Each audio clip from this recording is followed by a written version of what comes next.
Welcome back to my channel. Dr. Olivia here. I hope you're having a great day. Today we're going to get into my top 8 frequently asked questions. I have them written down here.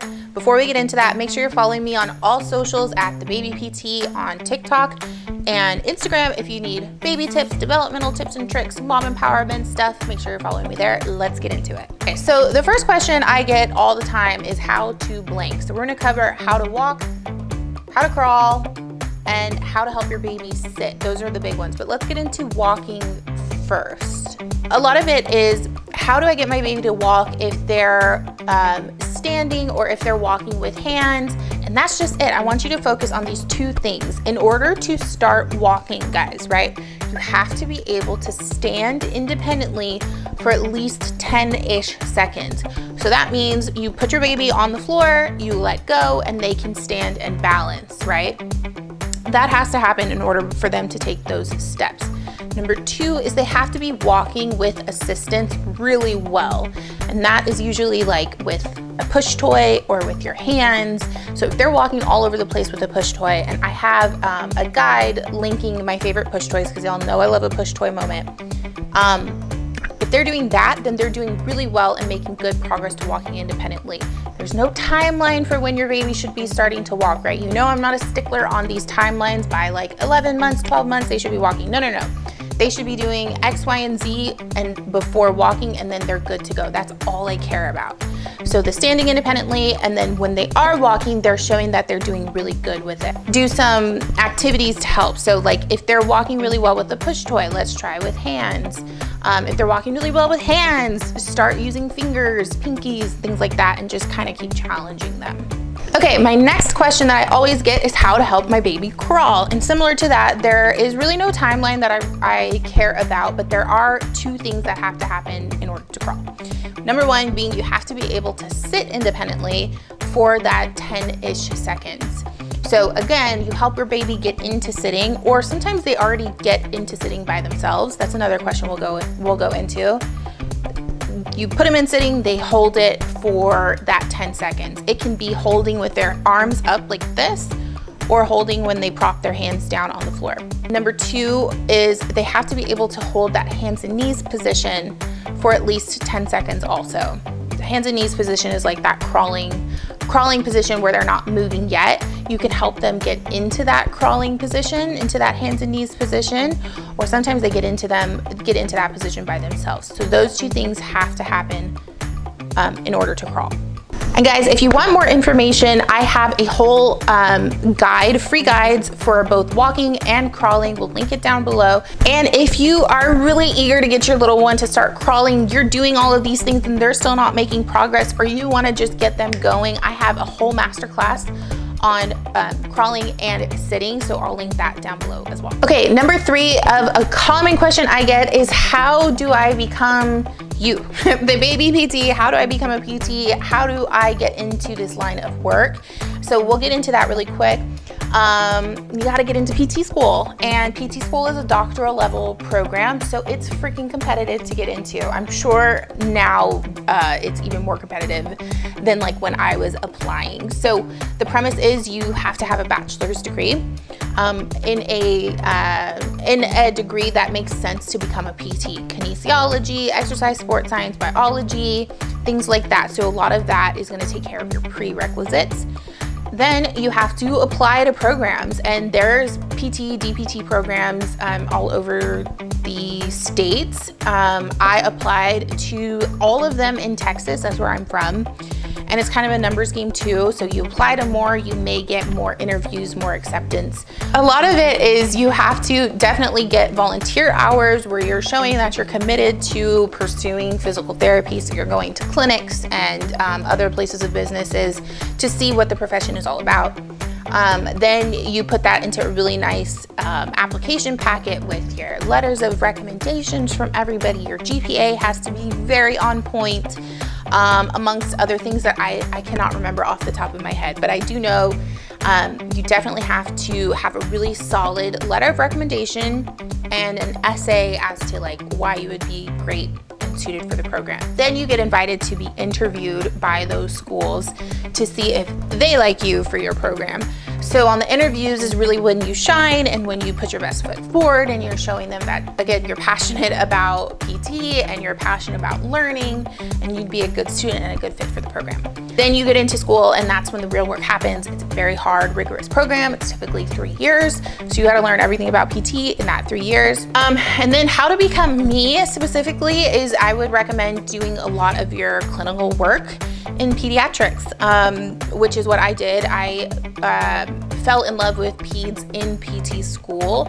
I was really good at the pediatric component of PT school. I really fell in love with it. I liked the curriculum. I liked my professor.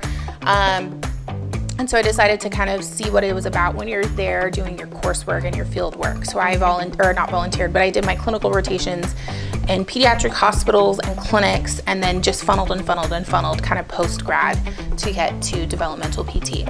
So I love being a PT. I love doing this. And then a lot of y'all ask, how do I do what you're doing on social media? And you just gotta start, honey. You just gotta start posting, seeing what you have that brings value to your community, and staying really consistent with it. So definitely, if y'all have more questions, shoot them over, DM me on Instagram. I'd be happy to help. I love supporting y'all. If you're starting a new business, if you're starting a new account, I love to hype you up. So make sure you're following me on Instagram and we can connect there. Okay. My 4th frequently asked questions has to do with anything and everything with shoes. So the main question I get is, when do I put shoes on my baby? And I'm gonna answer it now. You wanna put shoes on your baby when they're already walking.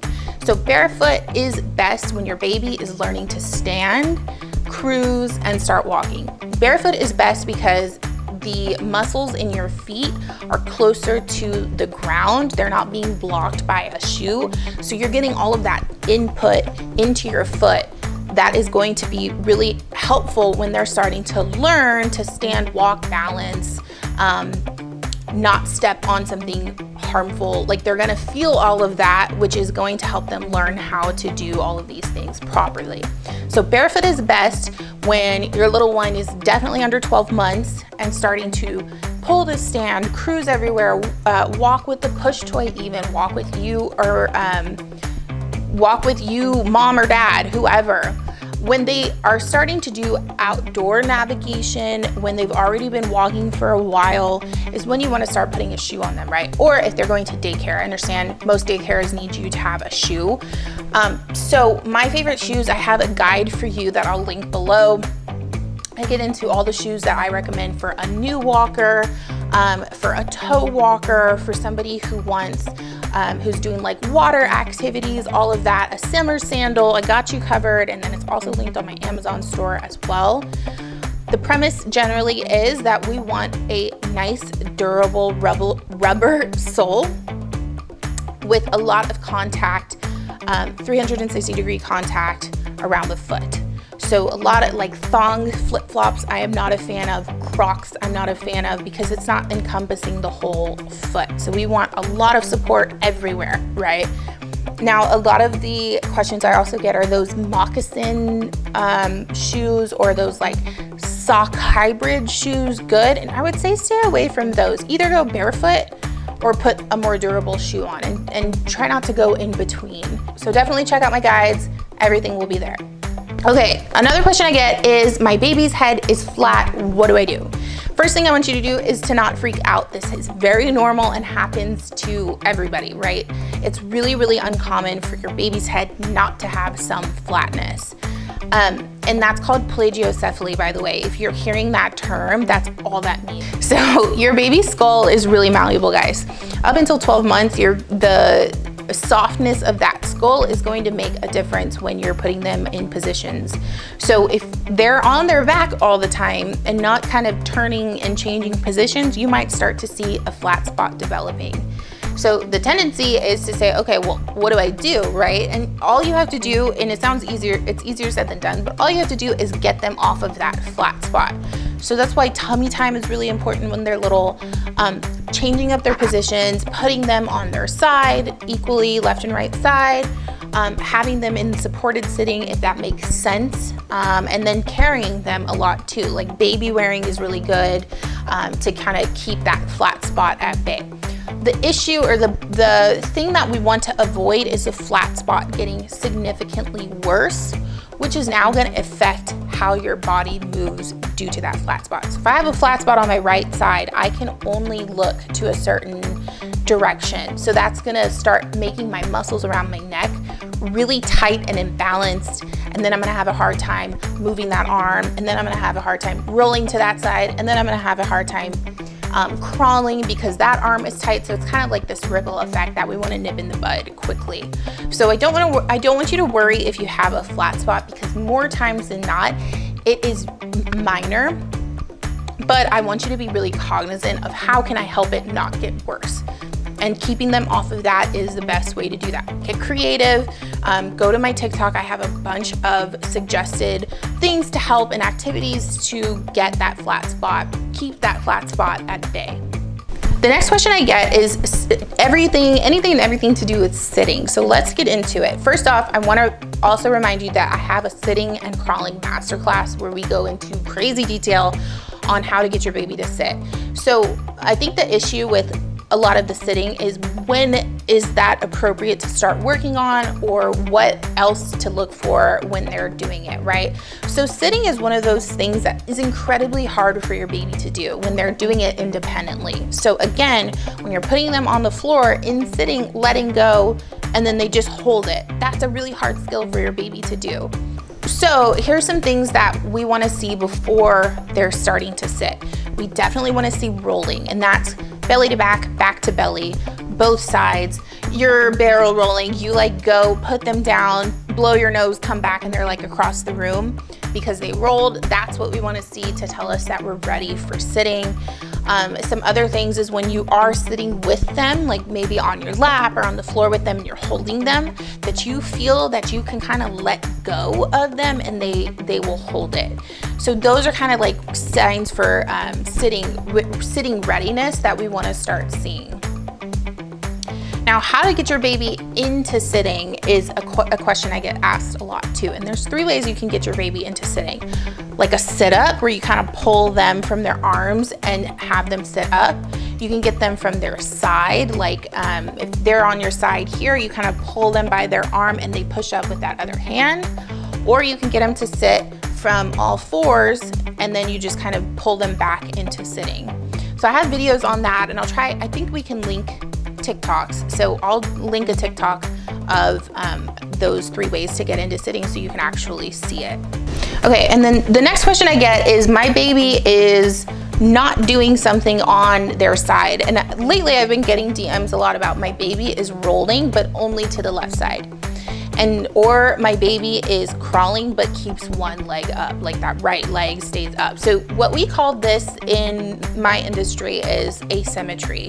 And when your baby is developing, and just in general baby development, symmetry is king. We want to make sure your baby is as symmetrical as possible. So if you're seeing asymmetry, I don't want you to panic, but I do want you to start taking note of it. So the DMs y'all are sending me is great because that means you're already kind of noticing it, right?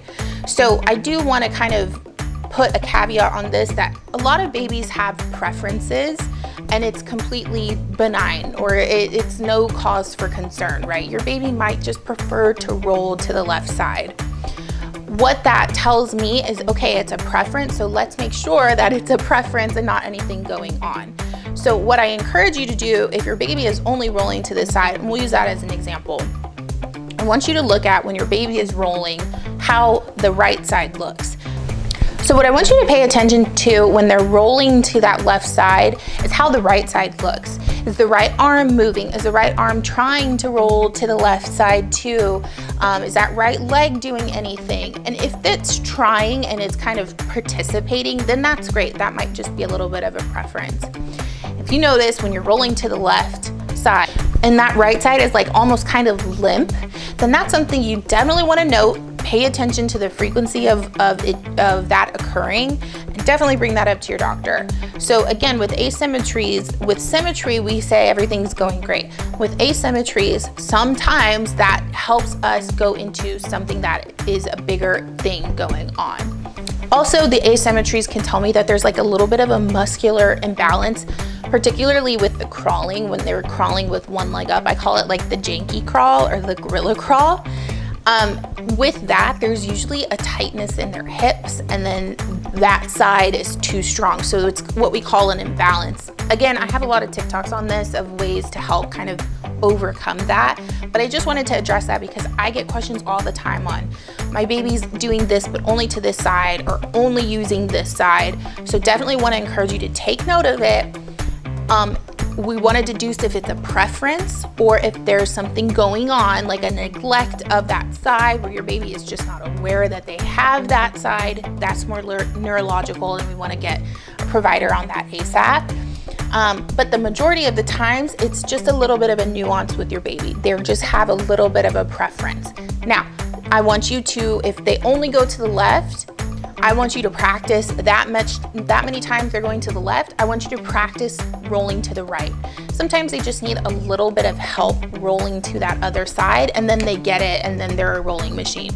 So I definitely want you to practice going to the direction that they're not favoring and seeing if we can get them caught up. Okay guys, and my last question I get has been, how have you been liking motherhood? How has it been since you've been a new mom? And the answer to that is amazing. I love it. I love being a new mother. It definitely has its challenges, no doubt. But it's been awesome. You know, this is something we've been wanting for a long time. So for Julian to be here now has been so fun. It's definitely brought me and my husband closer. And he's just a great like little dude. You know, he's sleeping through the night, which is not like a flex or a brag, but it's more so like your girl's getting some sleep now. So that's been great. If you're interested in knowing like how we've been getting him to sleep throughout the night for pretty consistently since about maybe 10 weeks, let me know. I'd be happy to do another video on that as well.